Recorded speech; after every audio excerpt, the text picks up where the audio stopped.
A coming-of-age story about a preteen girl who has just moved from New York City to the suburbs as she tries to navigate a new school, new friends, and puberty. Director Kelly Fremon Craig blew me away in 2016 with her coming-of-age film, The Edge of 17, starring Haley Steinfeld, Haley Lou Richardson, Kira Sedgwick, and Woody Harrelson. Never before had I connected so much with a 17-year-old girl. The Edge of 17 is one of those movies that I love to recommend to people, and no matter their age or gender, everyone comes back with the same message. That was great, and I cannot believe how much I related to the characters. Now, initially, when I heard that they were making a movie adaptation of Are You There, God? It's Me, Margaret, a book I haven't read, about a preteen girl, I didn't really see the need to see it. But then I heard Kelly Fremon Craig was directing, and I went from not needing to see this to needing to see it in the theater. And guess what? She pulled it off again. The film takes place in the early 1970s, and the tone and feeling I get watching it reminded me a lot of Rob Reiner's criminally underrated coming-of-age preteen dramedy Flipped.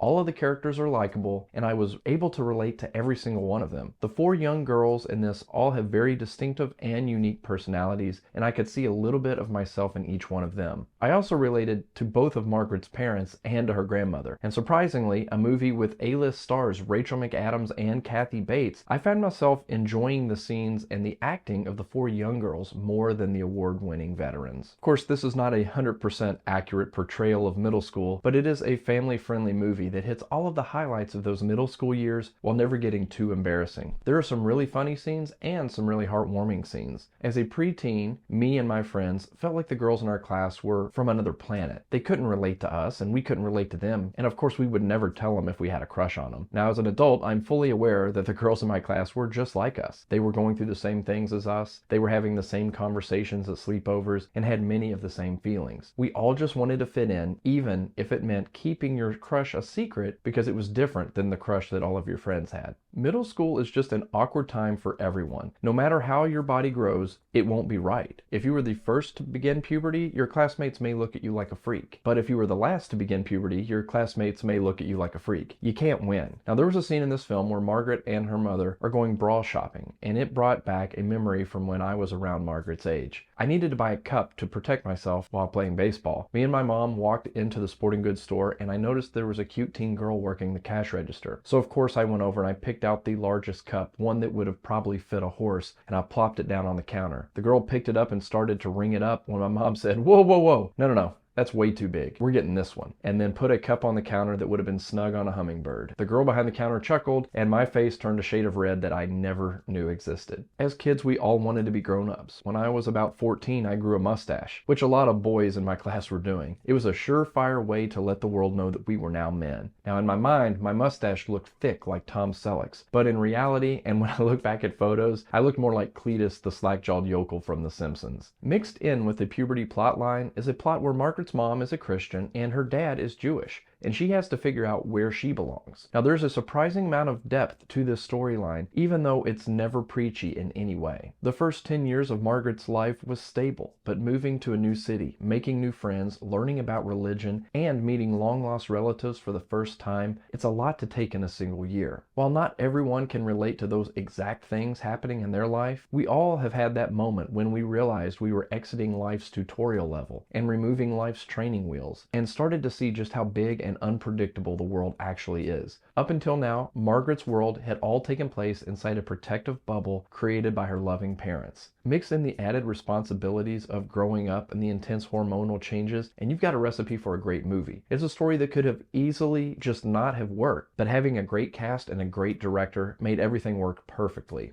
The girls in the film are all age appropriate for the age they were playing, and what I mean is they're not 30-year-olds playing 16-year-olds like a lot of teen movies. And the whole thing was just wholesome and honest. It never got hokey, and it never tried to put a 2023 spin on a movie that takes place in 1970. This is a cute, feel-good movie that I cannot wait to watch again.